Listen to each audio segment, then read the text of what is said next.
evening, everyone. Thank you for joining us for the 13th Annual Ray Warren Symposium on Race and Ethnic Studies. My name is Michaela Owen. I'm a senior sociology and anthropology major, and I'm one of the 4 symposium co-chairs. This year's symposium is titled Home, Race, Place, and Belonging. My name is Emma Biddle. I'm a senior history major with a minor in ethnic studies and also one of the symposium co-chairs this year. We're so excited to present you with this kickoff keynote panel entitled No Place Like Home, Housing and Displacement in Portland, which feels, of course, particularly timely. Before the event begins, we have a few matters of housekeeping to share with you all. Please do silence your cell phones, but also do feel free to tweet during our presentation using the hashtag RWSymLC, which is also in your programs if you don't remember what I just said.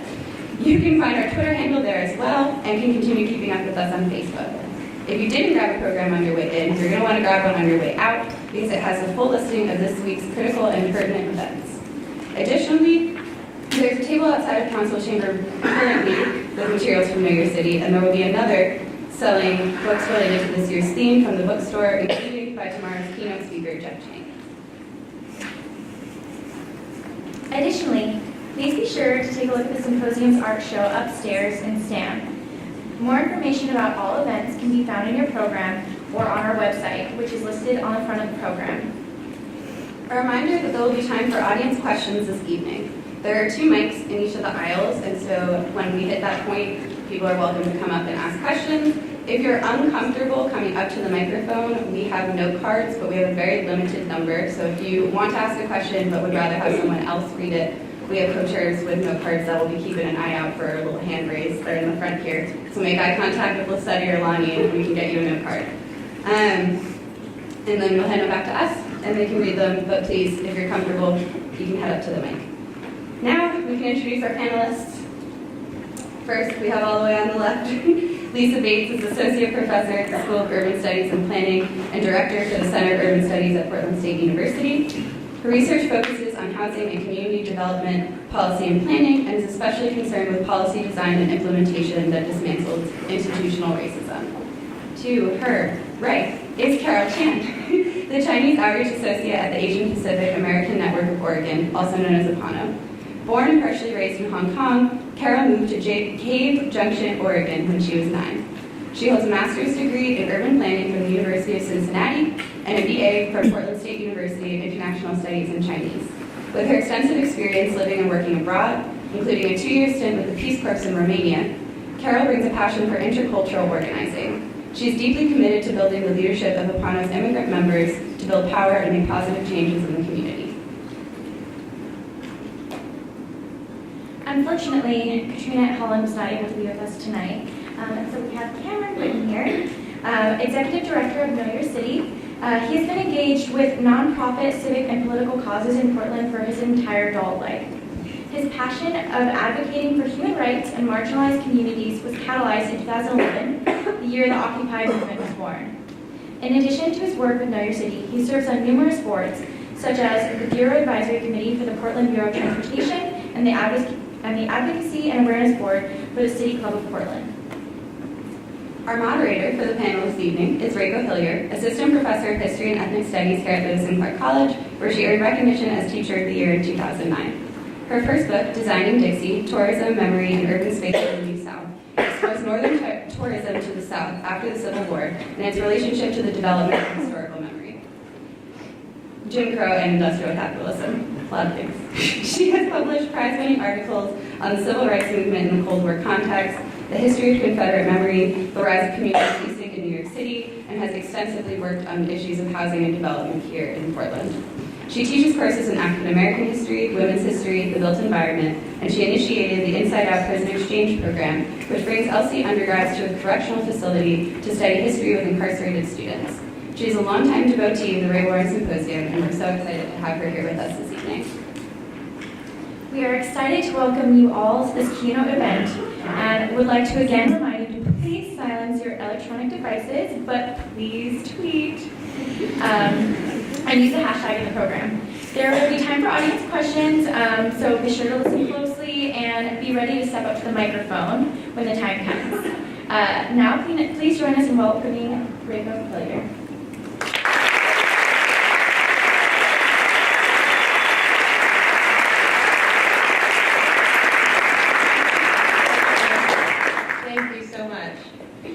This feels like an incredibly momentous day, and I'm a bit humbled by having the podium on such an occasion.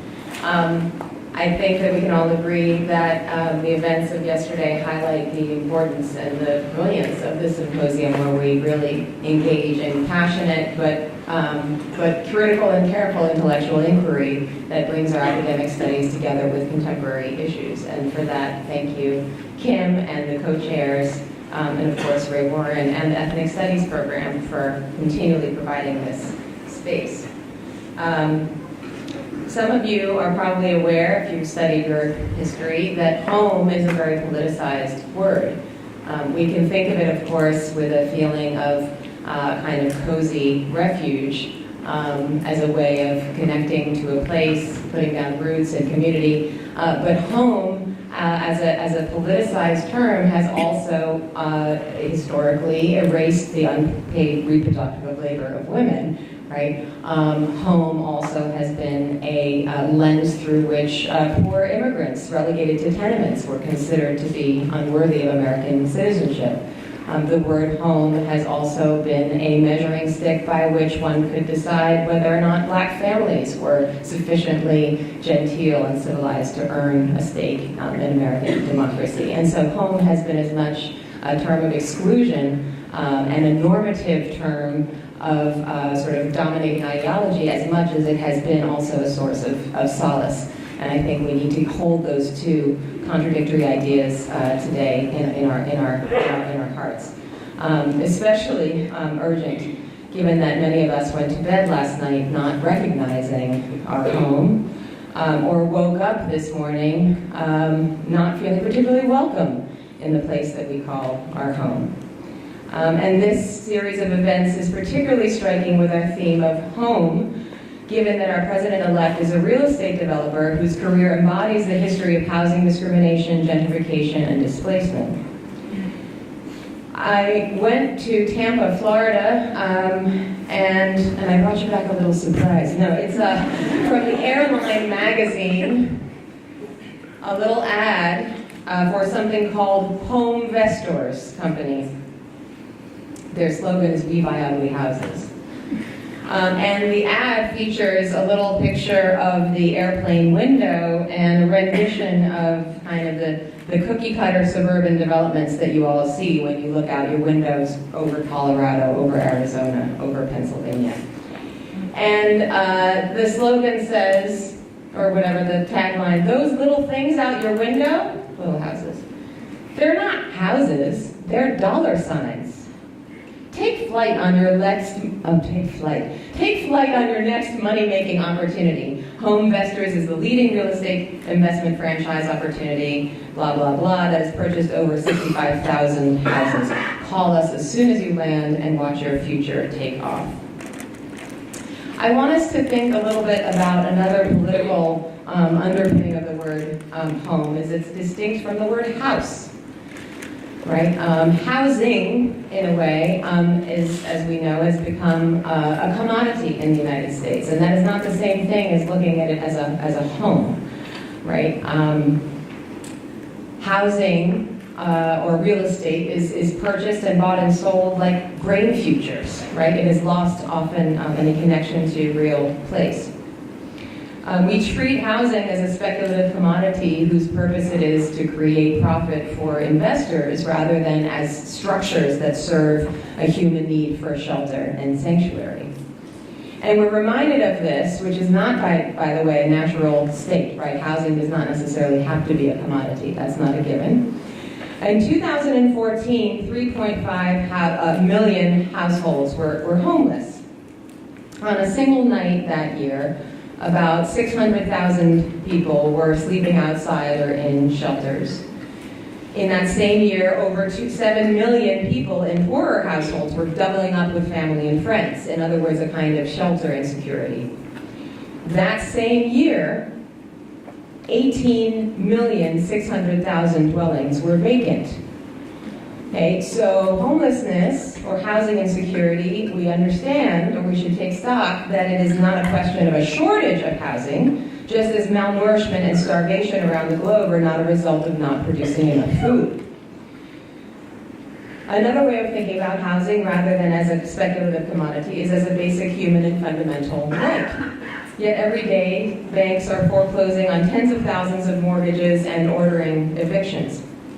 And of course, the resulting extreme version of the consequence in the form of homelessness renders an entire class of people socially invisible and civilly dead. In 2014, New York City, a homeless shelter in New York City conducted a social experiment called Make Them Visible, in which they filmed participants walking past their own relatives disguised as homeless people. None of the participants recognized the relations sitting on the street.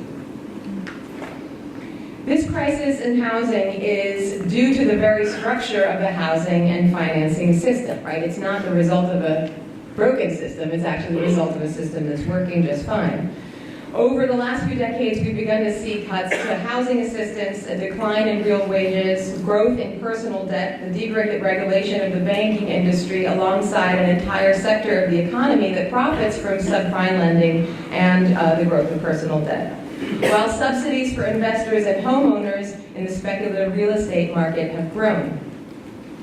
And we should be aware that the tax system is set up to favor corporate real estate development. Let's think again about Donald Trump. All told, the New York Times found that Donald Trump used his political connections to secure nearly $900 million in tax breaks, grants, and subsidies to build up his real estate empire in New York City, right? So this is not necessarily the free market. It's a rigged market, except not rigged in the way that Trump would have you believe. The real scandal, according to the magazine American Prospect, is that the federal tax code is so far tilted in favor of real estate development that it essentially amounts to an elaborate racket for the country's wealthiest real estate barons. These recent developments in policy should be connected to or juxtaposed with the history of redlining, which is the rotten root of the tree that begat predatory lending practices, massive foreclosures, and of course, gentrification. So it should be clear now that we want to understand that housing has become a commodity. It has not always been the case, but it's the result of the expansion of the market into the sphere of housing, which is, of course, a product of late capitalism. This was not self-evident or given. In 1961, the urbanist Lewis Mumford wrote, "Thus the city from the beginning of the 19th century on was not treated as a public institution, but as a private commercial venture to be carved up in any fashion that might increase the turnover and further the rise of land values," unquote. And further, housing is not just a simple commodity in its own right, but part of a very intricate financial technology that can bring down the whole global economy. We must remember that the market, then, is not an objective entity, but a social, political, and historical creation.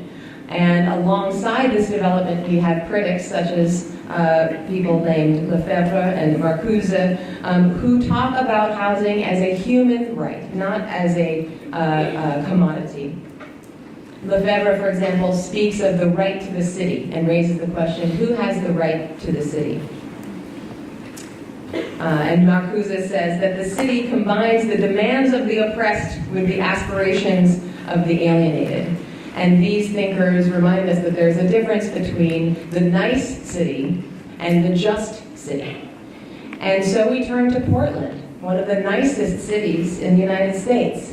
And I leave it to our speakers to help us think about how we can move from being a nice city to a more just city. And so what we're going to do is I'm going to pose one question to each of them that sort of rests on their particular experience and expertise, and then we'll have a little back and forth with follow-up questions. And in the meantime, I hope you all will come up with questions of your own. So Carol, may I start with you? Sure. Can you guys hear me? Yeah. Okay. So, a lot of our students may not know, or community members may not know about the Jade District, where your organization is rooted. Can you tell us a little bit about that neighborhood and how the neighborhood is experiencing gentrification? Like, what does that look like in your neighborhood? So the Jade District is located around 82nd and Division area in southeast Portland. It covers about 0.97 square mile area. The demographic there, I would say, not the last census, but the previous census at that time was about almost 50%, close to 50% of people of color living in this district. More than 50% of the residents in the J district are renters.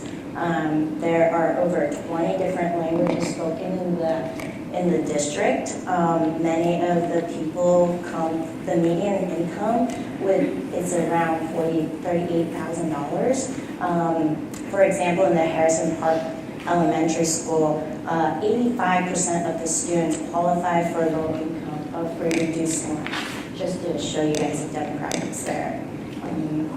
In terms of gentrification, within the last 2 years, I've seen many renters face fear of rent increases, of evictions, and many of them have moved to farther southeast, northeast areas, being pushed out. The area is changing rapidly, very quickly. Housing prices has gone up. I would say 1 year in one area, the median home prices was around $200,000. Now you're looking at median home prices around $300,000 to $350,000, even $400,000 in the area. So the residents, especially renters in the J district, are very vulnerable of being displaced. I'm going to ask a follow-up question. Can you say a little bit about the history or significance of calling it the J district? Because oftentimes renaming a neighborhood is an effort at revitalization, but sometimes it's also an effort at rebranding and marketing for the purposes of gentrification. You know what I mean? Yeah. So I'm wondering how you see that, the nomenclature, like how did that? Nomenclature, I think that so it was, the J district is a neighborhood prosperative initiative area where they get TIF funding from tax increment financing to develop that area. Can you elaborate a little bit on why government agencies use TIF funding to develop an area? Sure. So the Neighborhood Prosperity Initiative is like a mini urban renewal area. It's a very small area where the idea is, it's very fraught with exactly this tension that you're describing, that it is a way to assist an area, but it depends on property values in the area rising in order to have the increment. That's what the increment is. It's the difference in taxes from today's value to this future redeveloped value. So it needs property values to go up in order for it to have the money to redevelop the area. But I think in the J district, what is unique is that it was the Neighborhood Prosperity Initiative run by Apano, by the organization that you work for. And it's run by Apano, and the name, I believe it was 2012 when the community came together, and the first name they came up with was East Meet West. Like connecting I think they changed it, they got together again, and they named it the J district, and that's what the community wanted. And that's how it came about. It was community involvement, and they named it the J district. Over, I would say, 22% of the residents in the J district, they speak an Asian language of some sort. So if a community like that, or any community, which in this case is bounded not only by geography but by language and maybe immigrant status, and they get pushed out, are they able to reconstitute that community, or are they kind of They're dispersed? spread out. I'm seeing a lot of families being displaced from their support system. I see a lot of stress in their lives. I mean, even children telling his mom, like, don't go shopping. Why don't we save the money and purchase a home? So, I mean, the children are feeling it as well, so it's kind of hard. so they can see that this is. They can see it. They're seeing students in their school, not in the same school district. They're in the correctional area, or yeah, just a lot of displacement. The demographic is changing rapidly. Who can you say? Can you see who help is moving in, or? I would a lot of homeowners. Like I said earlier, over 50% of the residents in the J District are renters. So many homeowners who are seeing the rise in, their home value, they want to sell, or they want to, evict the tenants so they can put their house on the market. That's what. So this is a good maybe transition to Lisa, from the perspective of planning and design. How does urban planning policy and/or design play a role in the gentrification process? Well, a lot of what we're concerned about right now in Portland is about how public investments, not only through things like the TIF that we were just talking about, which is really for economic development, that money is used for economic development and physical revitalization, but also things like the extension of transit service, the building of parks, or other kind of publicly funded amenities are making neighborhoods more attractive for real estate investment, right? So if we talk about Northeast Portland, inner Northeast Portland, the Albina District, which was the historically African-American neighborhoods in Portland, when the MAX line, the yellow line went in, that sort of, it signals into the people who invest in real estate that this is going to be a good investment area, that there's like a public, almost like a public backstop of their risk for their investments. And then fueled even further with things like having an urban renewal area that is physically rehabbing properties and putting other kinds of like public infrastructures in. So one of the issues that's been happening in the Jade District is for a while there's been this planning around a bus rapid transit line that will go through the Jade District. And so then you're talking about sort of a double-edged sword. You've got a lot of folks who are low income, you've got folks who are renters, communities of color. Those are most likely to ride transit and to be transit dependent, right? To need to ride transit. So they want the accessibility, they want that added mobility, but then at the same time you know that this is also going to be a spur for real estate investment, especially around like big station areas, right? And so part of our urban planning in Portland is to sort of cluster development around transit stations, and that means giving people incentives and encouraging them to build new multifamily buildings, to build new mixed use, so where there's apartments on top and there's some kind of commercial on the bottom, because we want to have these, dense urban neighborhoods. We want to meet our climate change goals. We want to make sure people are living and riding on transit. But if we're not very, very intentional about also including affordable housing and also including anti-displacement strategies, so in other words, things that keep the people who are currently living there from being pushed out, then we can. What ends up happening is sort of real estate investors do what real estate investors do. Consumers who have money, like the person who can buy a $300,000 home, does what they're going to do as an individual, and then planners tend to throw up their hands and say, "Oh, the market did that." And so we're really trying to think more intentionally now about, one, just taking on that responsibility as urban planners. Like, we are part of what shapes the market. We regulate the market, we incentivize the market, we direct the attention of the market to certain places, and that we need to take responsibility for some of the things that happen.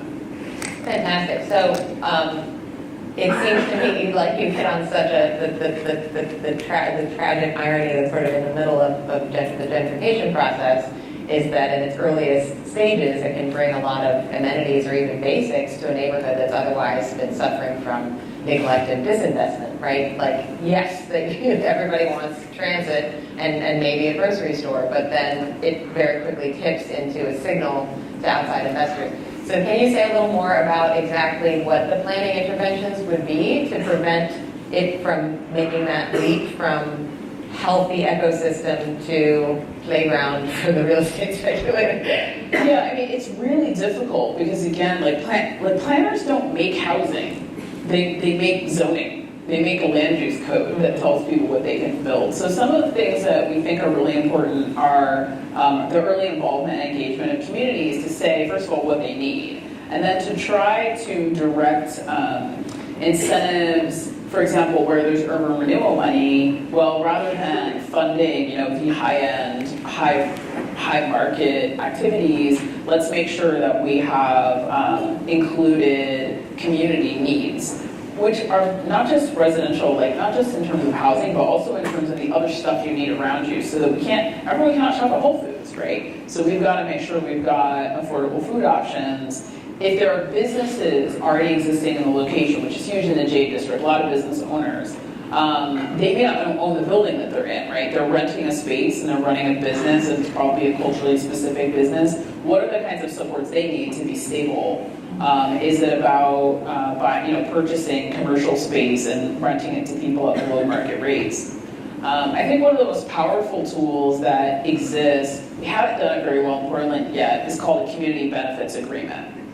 And a community benefits agreement is a legally negotiated binding agreement between the developer, a private developer, oftentimes who's getting some kind of public subsidy, and a community group. So an organized community, and I think that's really key. Community's got to be organized. Make certain kinds of demands, and then that developer and the subsequent kind of running of whatever this project is has to meet those demands. Maybe the most successful of those have happened in Los Angeles. So there's a big, I don't know if anyone's spent any time in LA, it's Hollywood and Highlands Mall.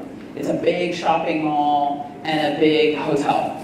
And so in the building of that, the people in the community nearby, they were able to get legally binding assurances of construction jobs during the construction phases, right? Target them to the specific communities. They also do a lot of work in Los Angeles targeting to people who are formerly incarcerated to make sure they're in a job pipeline. They were able to get jobs, continual jobs in the operation of this mall.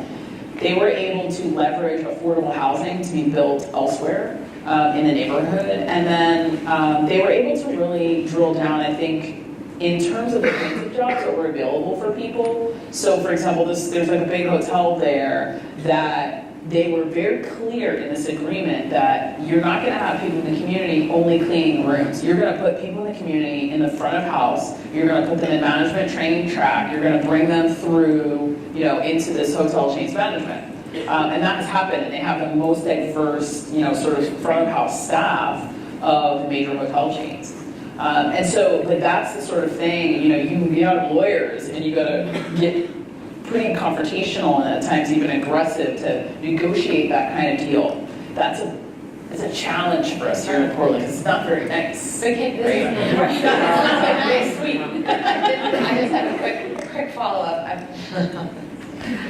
I'm trying to restrain myself, but that's a really illuminating and very clearly explained tool. So thank you. But what's the incentive for the developer?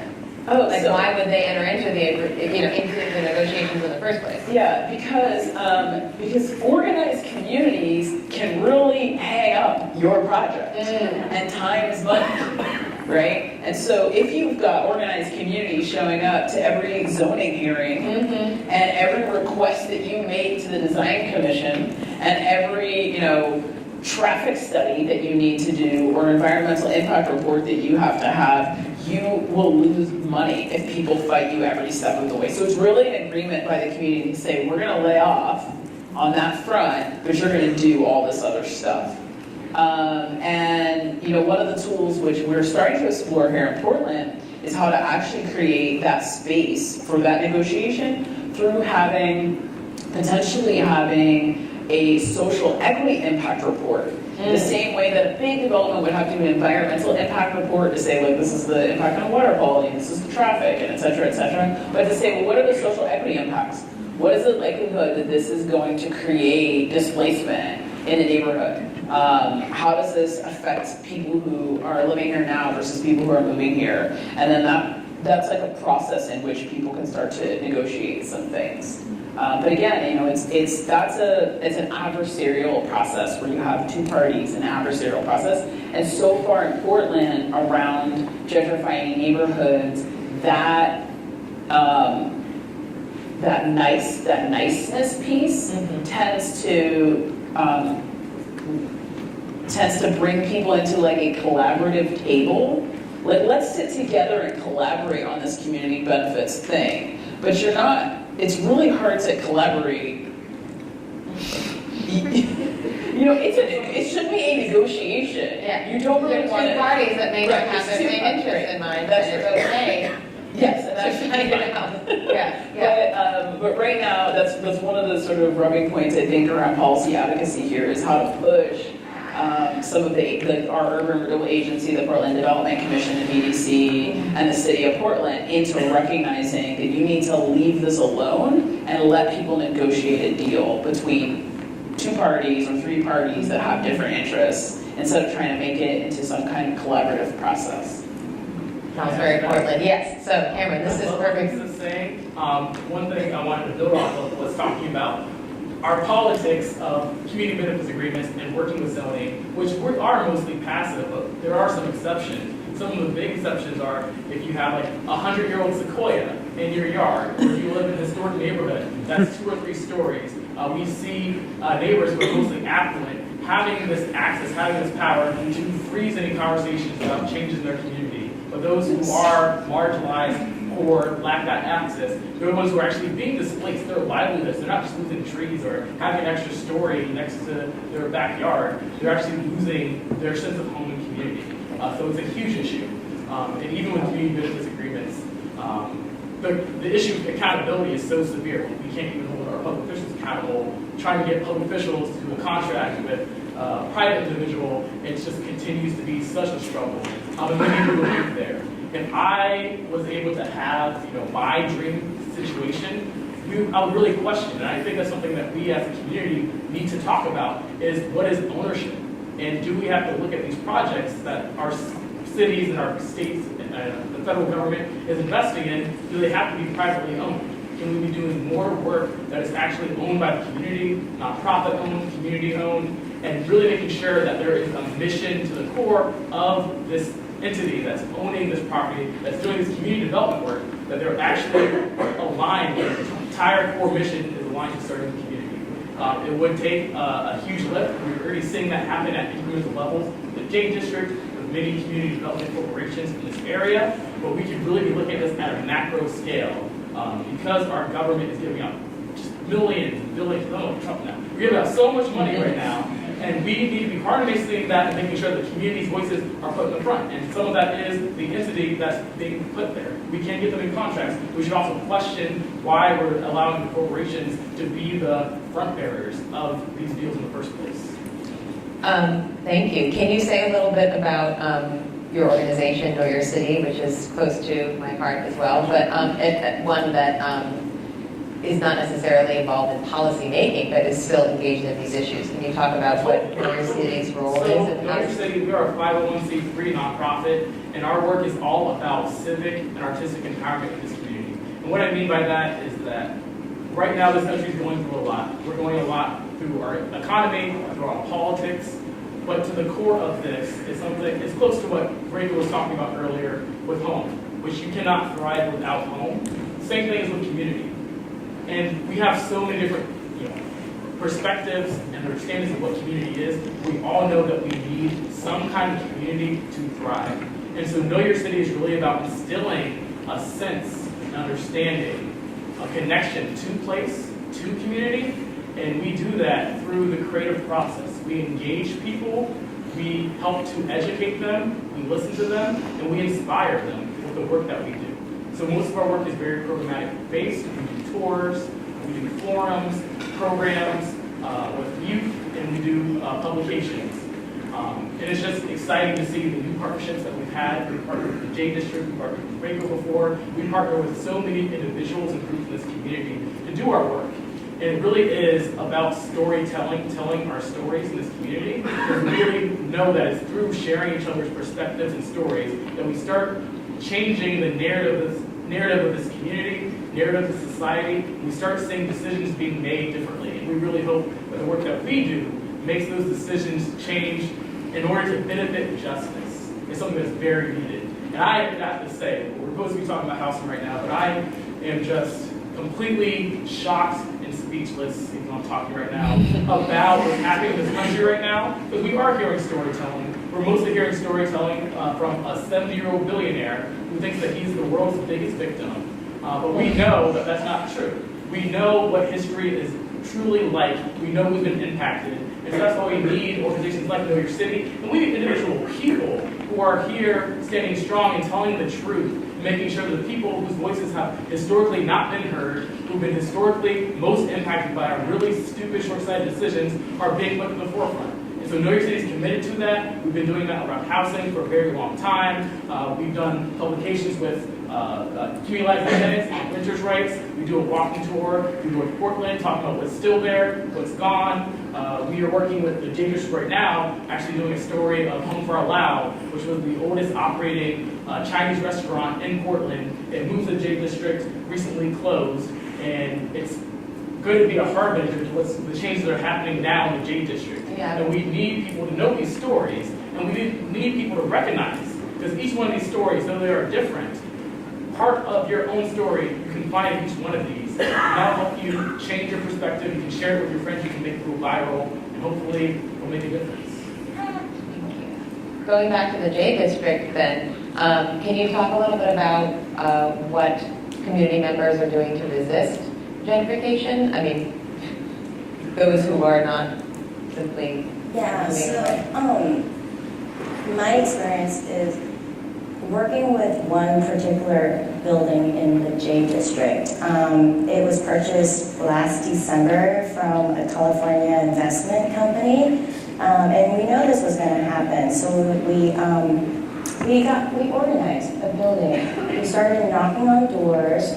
We built relationships with them, and over time we had a tenant meeting, and we told them, you know, this owner is going to purchase this building. We don't know what's going to happen, but this may happen. Rent increases, you might get evicted. We don't know, but let's talk about it.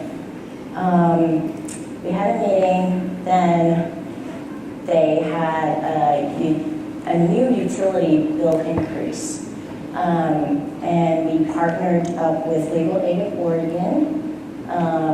And the tenants got together, and these tenants in this building, there's over 36 units, 7 to 8 different languages spoken. Many of them are immigrants. 2/3 of them living there are they're Chinese. We have Indian living. We have Indian background, Slavic, Mexican, Ethiopian, Somalian.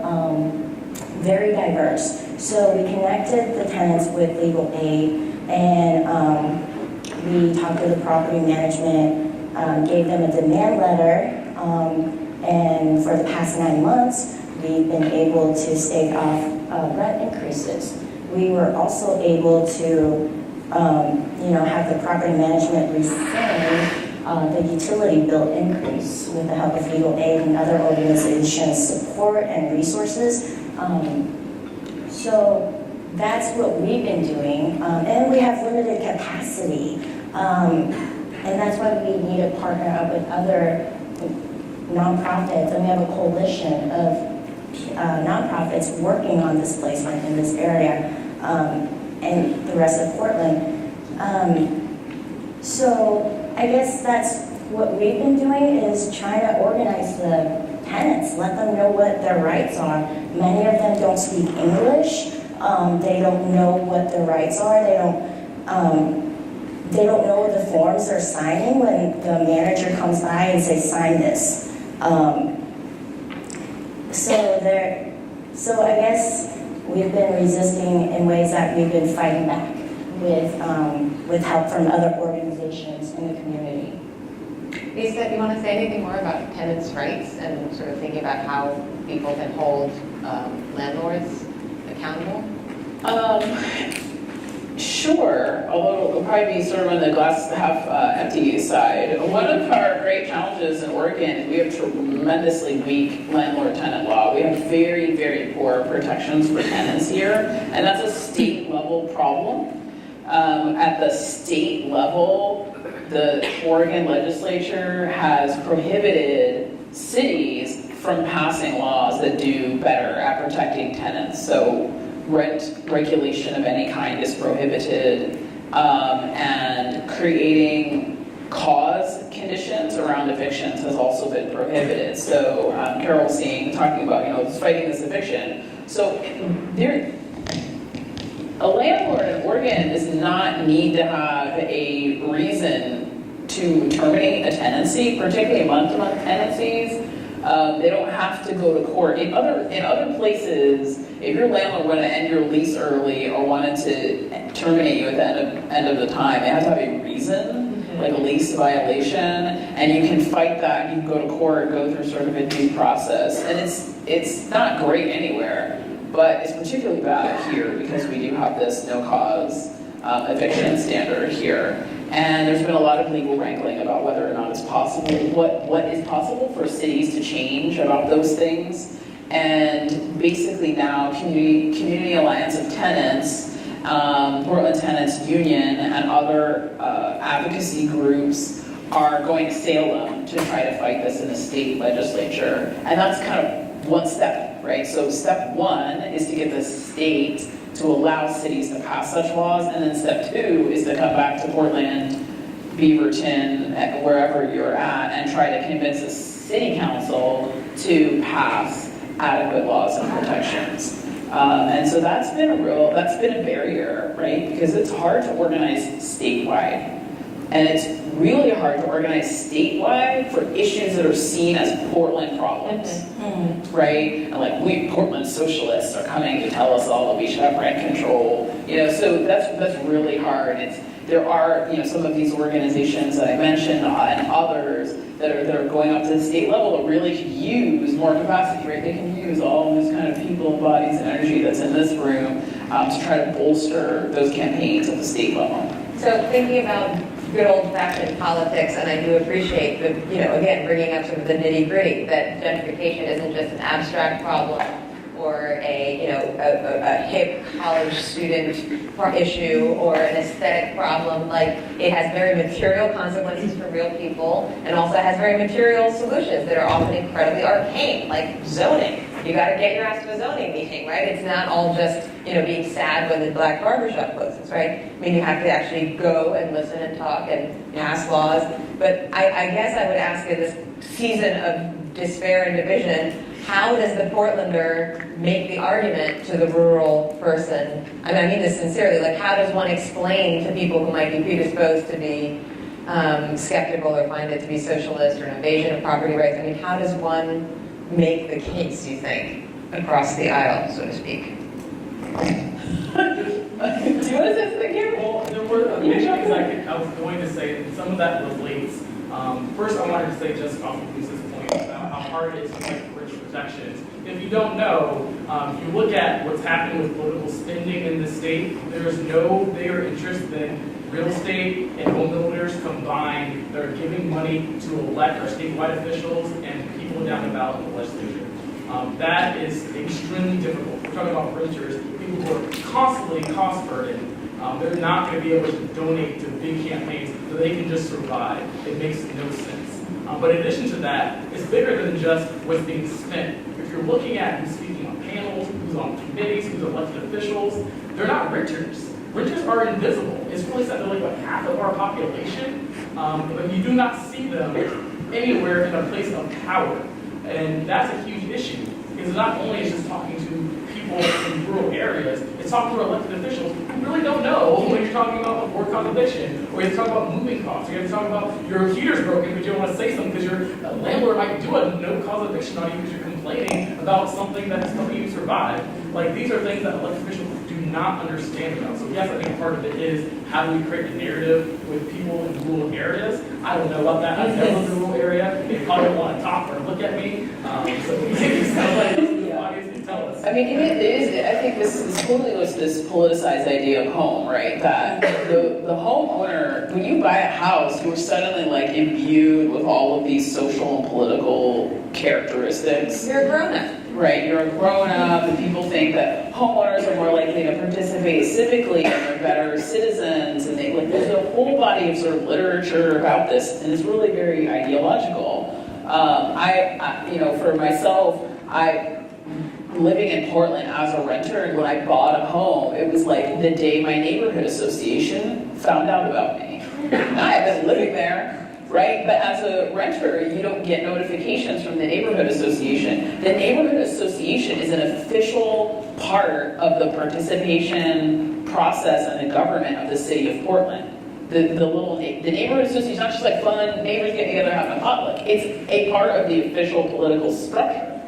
But you don't even really get notifications about it when you don't own a home for the totally idiosyncratic and lazy reason that they send the notifications along with the trash bill.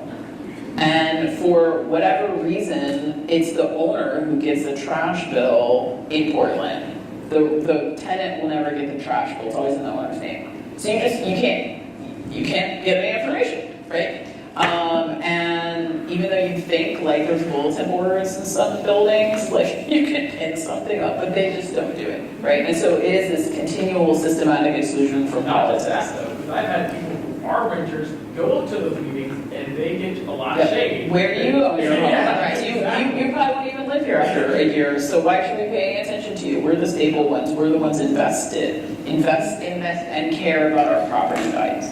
So what I would say about this statewide situation is that we're actually in quite a statewide housing crisis, and I think how these groups have been successful in advocating at the state level is to find those other places and people who are working on it from other issues. So if you go to Bend or Astoria or Tillamook, they're in dire straits on the subject of housing. And so they are starting to look at these tools, and it's breaking some of these like typical political divides, because they're also in dire and serious need. I mean, if you go out to Hood River and they're looking at huge proportions of their rental housing is now on the vacation short-term rental markets on Airbnb, basically.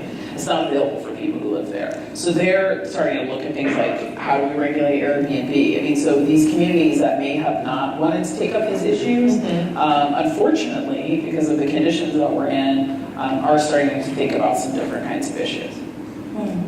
So I want to say, you want to say something?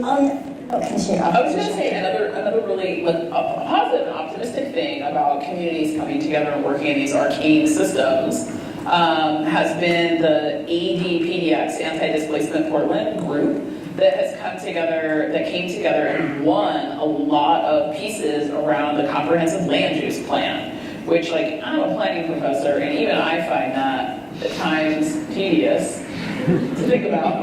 But these groups, so one are very anchored by a racial justice lens, so that's powerful. Really recognizing, in particular, their recognition that its African American community in Portland was the first to suffer from displacement and gentrification and has been the most severely affected, the most seriously disenfranchised by gentrification. So that was at the core of their work. And then, additional communities of color that are now seeing those effects. But they partnered together with 1,000 Friends of Oregon, which is a land use advocacy organization, getting pro bono legal advice into this arcane system, like that translation of human concerns into this policy system concerns. But what was really important was, again, the organizing that they did, the movement that they were building to turn out folks who would never normally be at a planning commission hearing because they're 4 hours long, they're just, right? But, to have folks show up in hot pink t-shirts and flags waving and signs and banners, to come to city council and to keep, building that momentum and building that pressure and doing these campaigns, and then to lay the groundwork through a comprehensive land use plan, which really sets the framework for development going into the future. It's not going to solve anyone's today problem. It's not keeping your tenants from being evicted, but it's changing the framework of how we will develop into the future and how we will consider communities' place boundedness and sense of home and sense of cultural community as part of one of the things that we value, not just the tree, not just the historic structure, but the community character piece, as well as some of these other kind of technical pieces around planning and how we address, community benefits and affordable housing and inclusion and things like that. So that was a great triumph. That was a great triumph. Maybe after you've said what you wanted to say, perhaps it will be time to turn it over. So if any of you could begin thinking about questions if you haven't already, or wanted to write down something on an index card, now might be the time. But go I ahead. was going to go back to what Lisa said about policy at the state level and what Cameron said. To share the story, the tenants have gone through the experience of no-cause eviction. So they would get a notice, like these tenants would get a notice, we're going to go into your apartment, we're going to fix this and that. Gave them 2 days notice, basically told them, you need to remove everything from your kitchen cupboard, everything in your bathroom, and we're going to come in and do some work. Tenants came home and realized it's like a big construction site. One tenant just had a newborn son, and she had to endure this construction within like a 750 square foot apartment, 2-bedroom, 1 bath. So they also, there's a lot of particles, a lot of dust. She just had a newborn, and this is her home.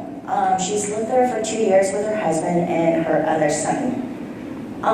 So with this newborn son, she was forced out of her own home and had to take her newborn son to her mom's senior care facility during the day, and then come home at night to take care of the kid. She can't use her kitchen because it's ripped out. She can't use her bathroom. The toilet and the tub is ripped out.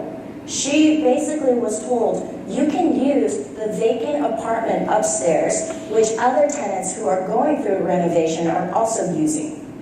To basically tell her, go outside of your home, walk upstairs, and use that facility. Is that reasonable accommodation? And I found out everything that the property management were doing, giving them notice, is legal. And if they were to say no to this, it's a cause for eviction. So policy change is needed at the state level. So I encourage you, like what Lisa said, go out there, rally. I'm sure you guys may be renters. It's important to, especially during this time where a lot of people are very vulnerable, and it's time to get out there and rally for renters' rights and affordable housing. So that's an experience. That's only one story. I've had other stories where, they gave me 2 days notice. You can move from a 2-bedroom apartment, a family of 4, into a 1-bedroom apartment. So, good thing we have legal aid representation. This is with legal aid on our side. And still, we feel very unfairly treated. I feel like at the state level, we feel that we need to balance the rights a little bit. I feel, it's really leaning towards the landlords and property management and all these investment groups in real estate. Where are the renters' rights? I feel like their rights is being diminished every day. It's just being diminished, and we need to continue to fight. But in terms of answering the rural question, I come from a small town in southern Oregon, and as some of you may know, Oregon is the third year in a row, the #1 state where people are migrating to. We have an influx of people. It's not only the urban area that is feeling this, it's also the rural areas. People are noticing their property value are going up. They can get a premium price for their home, and of course they're going to kick their tenants out. So I would say it's across the board that in the rural and the city, that we need these renters' rights. And I'll just say we're talking about policy level, but it's been interesting to see in Portland in the past year that people aren't just waiting for electoral or political change, they're actually organizing the grassroots. And we've been seeing some success from that. Mostly been watching and working with Portland Tennis United, which they're not a nonprofit, they're not a business, they're just a group of people with a Facebook page and an email list. And they actually go out and they organize. Most recently, the web was doing stories about the Ash Street apartments, which is like in Southeast 100th and Ash Street. These tenants were faced with, was it like a 40% rent increase? It was a 40% rent increase. These people aren't going to be able to pay that. And they actually organized with those tenants and got them to collectively go on a rent strike, which got them more public news. And then they gave them a no cause eviction. They said, get out by the end of the month. But then they started showing up to the property manager's office, doing protests, bringing in the community, not just people from that site. And property managers actually gave them an additional about 1.5 months to actually stay and take time to finally relocate. And that's work that they did just by organizing, not waiting for elected officials or the state to do something. And that's just their first time trying. That movement can really build. They've been doing work now. They were helping with getting a new city commissioner, getting elected. And they're also working with the city, talking about relocation costs, which is one of the hugest things that's a big problem with no-cause evictions. It's not just having to find a place to live. It's like $7,000 of your time, paying for a mover, paying for childcare. It's about $7,000 thinking about all Right, those deposit, the burglar personal time last. And if you own a home, you can take care of $7,000. But if you're a renter, that's months of rent. Like literally. But really, the renters want to stay in their community. And they build their support system, it's their home. Their community is their home. They know where to go grocery shopping, they know where their friends are, the school, the hospital. It's their home. And people are being displaced. And like Cameron said, we need to build people power. And as you can see, people power can make things, can shake things up. And I highly encourage people power and get organized for this. Right, and it makes sense, I think this is coming full circle, that the stability and integrity of a community shouldn't depend on whether or not you can afford to own the piece of property you live in. That people should be considered equally stable members regardless of what their status. I mean, it's another way of sort of legally discriminating against people. So perhaps there are questions from the audience. And if so, we can begin with using mics for the bold among us. And there are also note cards. Is there anyone who wants to start with the mic? I mean, this story that you're telling is really horrifying, right? To imagine you're going out of your house to like go to the bathroom, there's other people in there. Yeah. And those are exactly the kinds of things that there are other places where that would be illegal. New York City. That would be considered landlord harassment. Right. You know, you would have legal recourse against that, financial recourse, relocation recourse. There's so many, potential tools and aspects. It's so important to hear those counterexamples because I think we begin to take the current landscape as natural and we don't realize that it doesn't have to be that way. That, there are many other cities that are less progressive than Portland that have much more progressive landlord-tenant, more protection for tenants. That's right. There's a question. Hi, thank you guys for your comments. I can't remember who actually said it, but there was a mention of non-profit-owned housing and community-owned housing, and I was just wondering if you could expand on that kind of as a general picture and what kind of steps that would you need to take to kind of build on that. So it's technically it's a foreign concept to the United States of America, especially when it comes to housing, because the majority of what we have here is the private market providing housing, which. But it's not crazy in Germany or Exactly. right? There are other industrialized capitalist nations that feel that housing is a right and shouldn't be treated in the same way, right? As blackjack is treated. It's right. Housing urban development. They'll say housing is a human right, and housing first, we don't do it. But you see countries like Germany, they do that. So social housing, but this is not just applied to housing. Anything that you buy doesn't have to be coming from a corporation. A corporation's job is to get profit for itself and for its shareholders that have shareholders. That profit motive, as we know, is destructive to this society. We cannot continue to look at our world and say, how do we squeeze it to get all the profits out of it? We know that we have to invest in our communities. We have to invest socially. We have to invest in our environment, protect that. We also have to sustain our operations, so you got to ask for money. But those things are not required if you're a business. But when you are a nonprofit, there is extreme amounts of, I'm a nonprofit, and I know they audit me. Like, it's very hard to be a nonprofit because everybody's watching your moves. The government will shut you down, and you actually have to have at your core a mission that is about serving others, not just serving a profit. And when you have a nonprofit-driven motive, mission, you actually have to engage your community because you have to have a board who's volunteers overseeing the work that you do.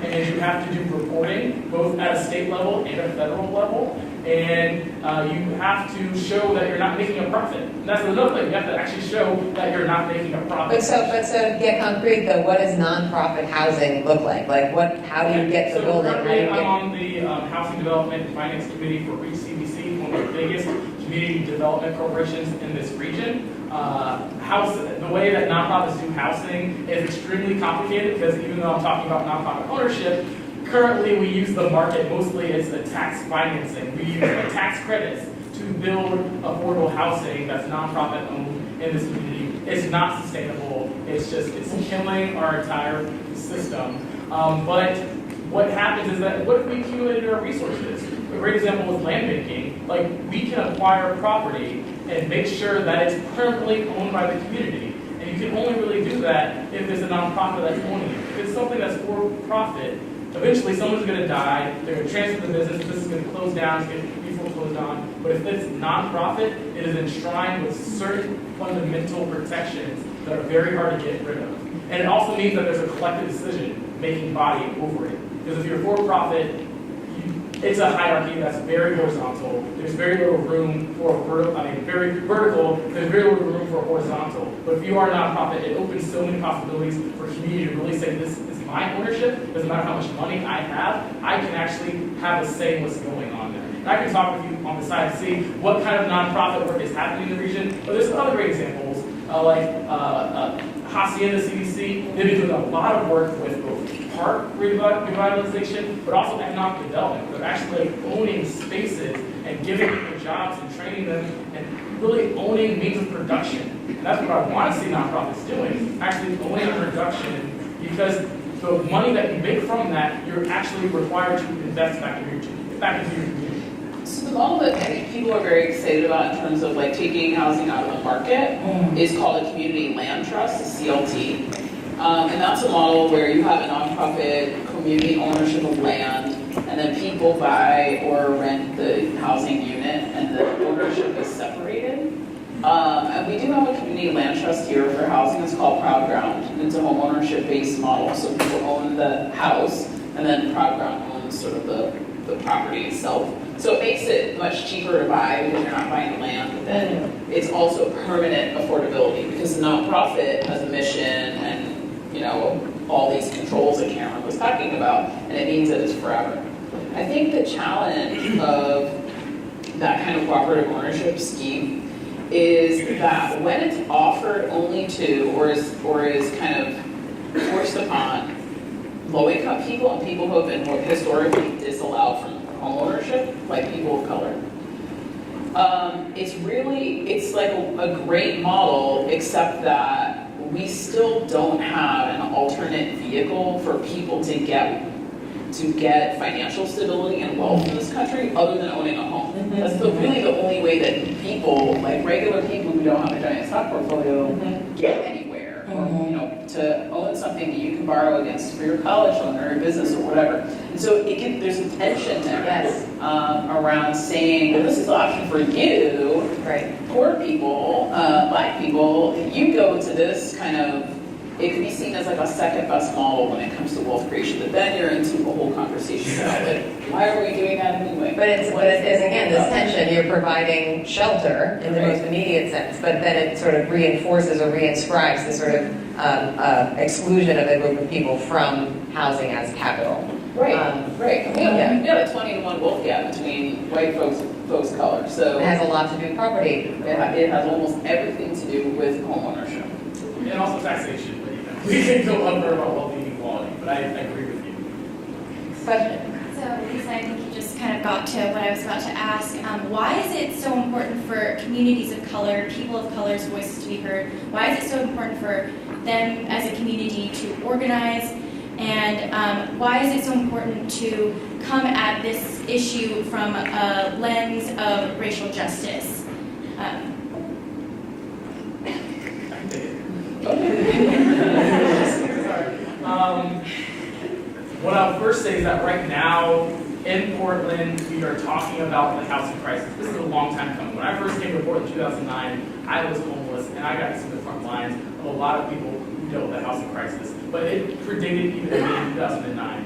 Portland has had many, many housing crises for a very long time, starting in the 1800s. When Lewis and Clark, sorry you guys, first came to Oregon and made Native people become houseless, homeless. It happened in 1894 when the Chinese community had Chinatown, the old Chinatown flooded, and they were displaced to what's now known as New Chinatown, Old Chinatown. It happened in 1948 when the Vanport flood happened, displaced 20,000 people, and were forced to find housing, which was discriminatory, redline housing in northeast Portland. So we've been dealing with housing crisis for centuries in this state, in this city.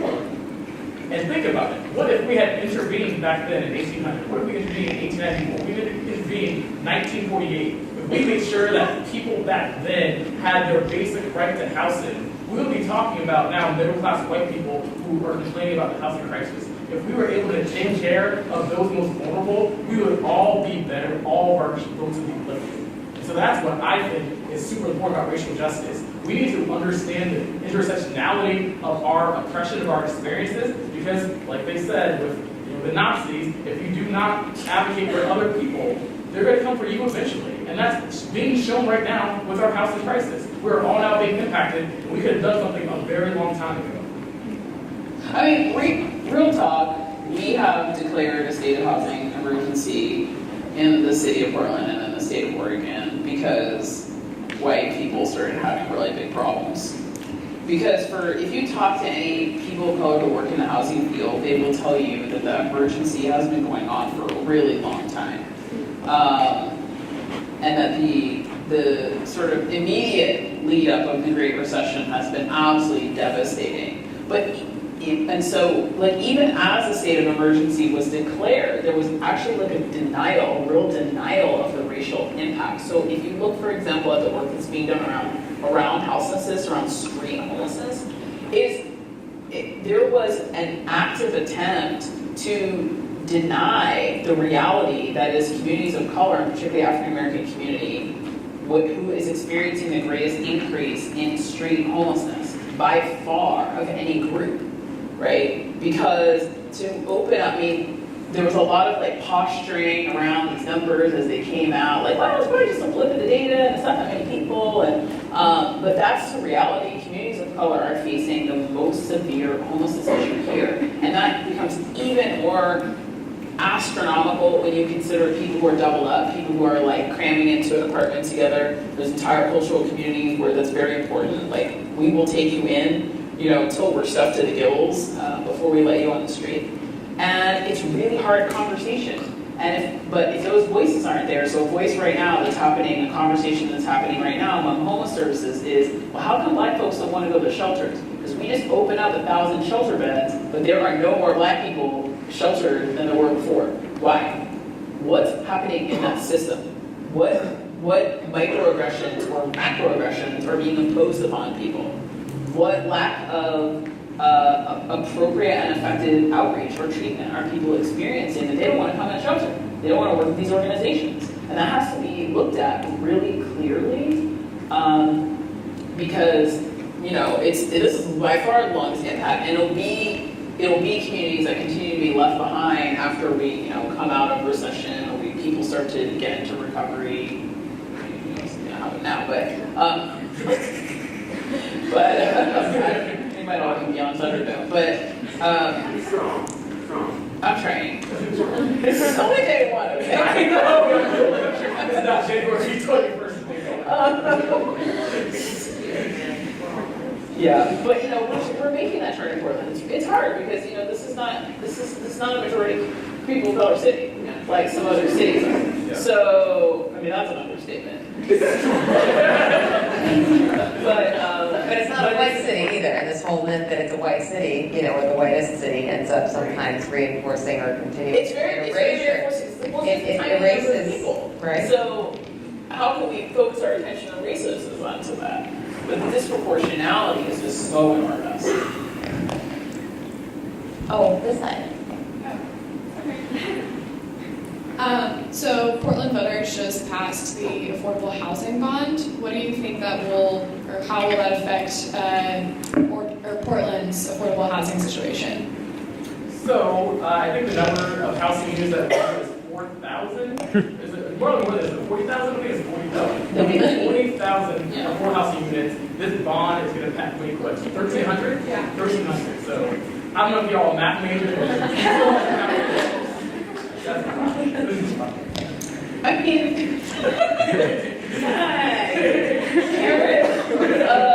on the plus side, there'll be permanently affordable units. There'll be deeply affordable units. They will be targeted toward family-sized units, which is very hard to come by in the low-income housing world. To get 3 and 4 bedrooms is essentially impossible out of the tools that we have now. I mean, the reality is that 1 in 5 low-income households get the housing assistance they're qualified for. That's all we fund in America.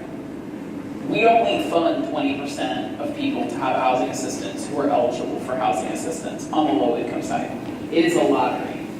And we've never had an adequate supply of affordable housing, and we've never had adequate housing subsidies to cover all those people because we rely on the idea of trickle-down housing because our entire housing policy system, even when we were building public housing, that was not a project of housing low-income people. That was a project of employing people in the construction trades.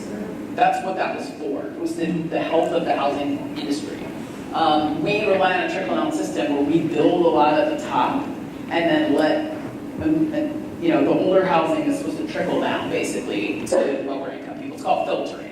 So if you follow the housing debate in Portland right now, you have a lot of people saying, we can't do anything that will hurt the development of market rate housing, right? We can't regulate in any way. We can't force them to include affordable units. We can't tell them this or that. Because if we stop building market rate housing, high-end housing, we won't have enough to trickle down. But I think we can see how that works or doesn't work. It doesn't work. That's always been an argument against affordable or public housing, is that it competes too much with the private market. So that lobby, again, is incredibly powerful and doesn't want any interference. Yeah, it's really hard. First off, I just want to thank each of you for speaking. I work for an anti-hunger organization, so this really informs a lot of the work that I'm working on. So thank you. My question is in regards to, I'm not sure the technical term, but there's some housing for rent that requires like 3 times your income to be able to rent it. Can any of you talk to kind of the roots of that qualification and how, if there's any particular efforts being taken to reduce those restrictions? So, yeah, that notion that you should be spending 1/3 of your income on housing, or therefore your housing cost, your income needs to be 3 times your rent, is just kind of like a rule of thumb that's pretty enshrined in both policy making and in private market, like if you're trying to get a mortgage, if you're trying to rent an apartment. I don't know exactly where it comes from. There was like some kind of, like Farmer's Almanac thing that was like, we should work 1 week for our housing and the other 3 weeks for ourselves or something like that. And that's kind of where it started from, but that's how we determine whether housing is affordable for low-income people, is it only 1/3 of their income. So are people working on that? I would say that of the things about qualifying for rental housing that there is an effort to look at legally as a discriminatory type of barrier, that's probably not one of them, because the challenge of showing that something, a qualification to get into rental housing is discriminatory, is that you have to show both that it disproportionately affects a protected group of people and that it is not a business necessity. So with something like how much income you make, it's just way too easy to point out that it's a business necessity because you need to go pay the rent. Whereas I think you could potentially make an argument for something like, why does your credit score have to be a certain number? Because credit scoring is like there's a lot of disparate impacts for race, for immigration, like time in the country, for women, etc. That's credit scores vary a lot. But there's lots of other ways to know if someone's going to pay their rent, like their history of paying rent. Right. Right? So that's one where you can say, oh, this could be discriminatory, and there's alternate ways to do that as a business. Whereas the 3 times your income thing, it's real hard to think of other ways for them to know that. To know that you have sufficient funds to pay for the housing. But it's really hard because in reality, there's a lot of people who are paying 50% of their income for housing, 60, 75% of their income for housing, because we pay for housing first. If we can, we pay for that first. And you're hungry, and you're not going to the doctor, and you're squeezed, and you don't have a bus pass anymore, but you're going to pay to try to stay in that apartment. And going off on that, many of the tenants, they informed us that, you know, many of them are immigrants. When they first come to the country, they don't have a job to build a credit history. So many immigrants in the J District have, I would say, difficulty getting into a rental apartment, and that's where they're forced to bunk with their family or relatives. So it is a thing that maybe we can tweak a little to, you know, there are other sources of way to look at someone's credit and ability to pay. And I don't like that one bit.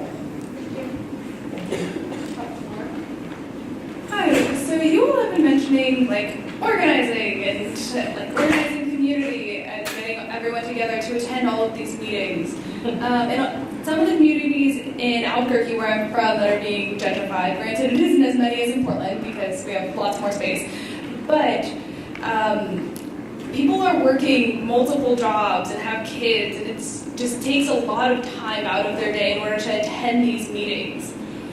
What are some of your guys' strategies for organizing these communities beyond just telling them a date and time to be somewhere? From my experience, you know, we knocked on doors, we build a relationship with the tenants over time. And over time, I would ask them, you know, you kind of get an idea of what time they go to work, when are their days off, and from that, you know, I just look at all this, you know, information. I'll be like, okay, Wednesday at 6 p.m., 6:30, that's when the majority of the families will be home. That's when we're going to have a meeting. And if they're not able to attend, let's try to get this information to them from another tenant. So I'll just add on that we probably all agree that our system is bullshit. And while I totally advocate for us to work with what is provided to us, we do need a radical shift in idea of what we have to do for them and what they have to do for us. And I'm actually going to bring up Portland Tenants United again as a great example, where they actually worked with our incoming mayor-elect to craft a tenants' bill of rights. And not only did they say, hey, mayor, get behind us, they said, hey, mayor, you have to show up to a bunch of visiting and hearing sessions and come out to our community. We're kind of tired of having to try to organize people who are working 6 whatever jobs to come down at a time when your building might even be blocked, like it's bogus. Hey, come out to this community, because you're saying that you want to represent all people. Come to where we are. And we don't do enough of that. We really do a lot of trying to be, presentable, you know, respectable. we try so much to do that, and we need to stop that. We really need to show that our lives and our experiences are valuable, and people need to come to us and hear what's happening. Because I think that's a big way to change the dichotomy of, is it our responsibility to go out of our homes, or is it their responsibility to come see where we're at? So organizing is very hard, and it's really hard for the reasons that you're talking about, just exhaustion, lack of resources, fear of retaliation, and organizing and movement building is like, it's an art and it's a practice and it's a skill that you can learn. And I think, there's a lot of like tried and true techniques, but, building the kind of political education, building these relationships and these networks on an interpersonal level, and then to start to build in the political education so that people realize, like, this isn't just something that's happening to me, this is a system. And I have the collective power, if I come together with people, to actually make a real change in my life, right? One of the big challenges, I think, for the anti-displacement group was, like, how do you talk to people about a comprehensive land use plan for 25 years when, like, of all, they want something to happen right now in policy change or resource change or whatever, but also, like, this is an arcane technical system that everyone just doesn't want to play with. So it's kind of like, all right, well, how do we get the division of labor, because the moment is here to pass that plan, we've got to get it done now. And then also still be, in a longer term way, building a movement by getting people together, starting from that small group of people sitting, talking in one building or talking one-on-one, and start to like build out these networks very deliberately with a political education and awareness. But I think there, it has to be, it can't just be coming to meetings. It's got to be coming to something that comes genuinely from the community that they're like, I'm going to change that. And then once they've won that, it's like, oh, I have the power. Oh, let's go to this next thing. And now I'm talking about systems change. Now I'm moving it. You're sort of like pushing the snowball so that the snowball's getting bigger and bigger. And that's a lot, right? But I think it's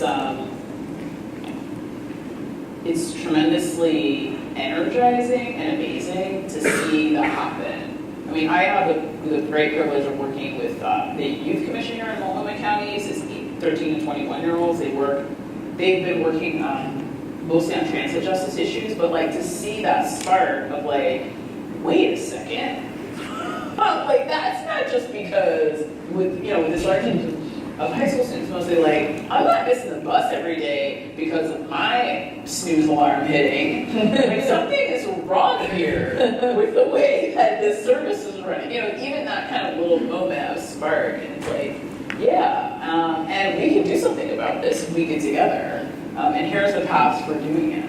Whether that's a direct path to a provider, or it's a policy change thing, or it's going out to the legislature, and then you start to build that sense of empowerment. Let's take one more question. It's not really a question, but it's a response to the questions you asked about how do we reach across the aisle to make these connections more real. Sorry. You talk more than mics.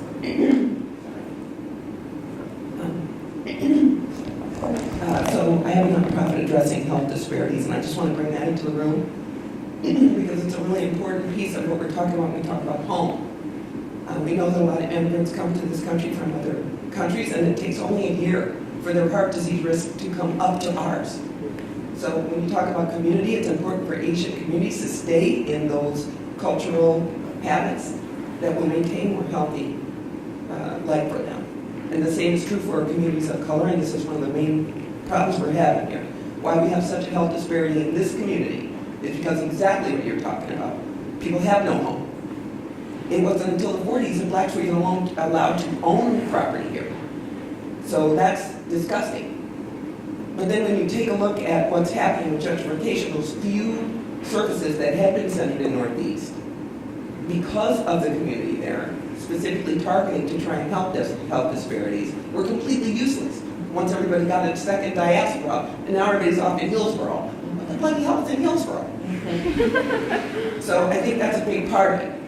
I think the other piece, when we start talking about communities and home and race, we have got to look at the fact that we have 4 criteria for public health risk in this country. All 4 of them are met by racism, but CDC refuses to declare it. So we need to get on that. We need to start looking at the fact that our health is impacted by these decisions. And you want to talk about how to reach across aisles? Reach across the aisle and talk about how much it costs to treat someone's heart attack in ER versus getting them to primary care beforehand. Okay, so that's the kind of stuff that you can use. The bottom line, we cannot afford racism in this country anymore. And we have seen what it's done to us yesterday. So I'm just saying, I think we need to tie housing to health. Everybody wants to live. Okay, so we need to tie that. We need to tie racism to health. Because it's killing all of us. Everyone. No matter what your shade. So I think that's another piece. And I think also working with the Apollo Group has been a joy for my nonprofit. I just want to Oh, really? Who were you with again? Tina. Okay. Is she's my second. So I just want to also say, and thank you for all of you bringing this out, because I just think the most important thing we can remember is when you're a micro minority. See, black people here are a micro minority. Okay? That conveys alone health risk that we cannot afford anymore. So I think when you talk about housing, you talk about these communities, you talk about empowering people to own homes. We went to an attorney the other day. There were 3 black people who went to an attorney. The attorney said, sell the property. You can't afford to sell it. Let it go. Let it go. It doesn't mean anything. He's the right attorney. This is legacy. This is what determines black families moving from underserved, invisible, high health risk into feeling empowered, into feeling like they have a root in this, it's land. So I think that's another really important piece. You have to look at the cultural aspect of home ownership and community, and it directly relates to health risk. And so from a medical standpoint, please, just remember, you're not talking about dirt here. Okay, we're talking about lives. And so you want to talk about reaching across the aisle? Reach across the aisle with healthcare costs. I can save you money. Keep these people in their communities. Keep them healthy. And keep them in their cultural habits and lifestyles. Because we know as soon as they become Americanized, their heart disease risk goes right up to ours. If you want to be healthier, you want to have a community, they go hand in hand. Stay with your community, and it encourages healthy behaviors. So I just want to put that out there, and thank you all for your work. Thank you.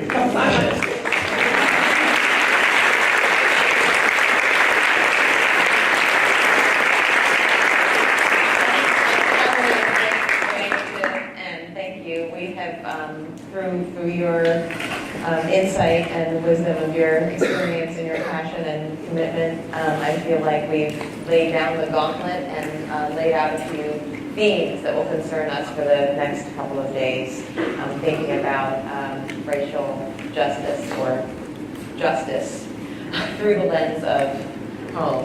So thanks to our panelists. Yes? So we're talking about Briefly. Community, and we're talking about community, we're talking about coming together and whatnot. And it's, for me, so frustrating because we are a minority here in Portland and Oregon, but it doesn't mean that we're silent. And it's really annoying to feel like there's a lot of well-meaning white people who come to me and they complain about how bad they feel about racism because they don't have any black people to talk to. And so we make these jokes about, hey, you know any black people, but it's bigger than that. Are you a part of this community? Do you feel like your existence is entwined with mine? I go to yoga studios. I've been in plenty of yoga studios. How many y'all go to a hip-hop show, a black barbecue, a black church? It's true. Like, how do we actually be a community where we share each other's culture? Because when we really are community, when we really are talking and have relationships, we're going to make change. So not only do you need to understand race, you need to be part of this racial experience. Thank you.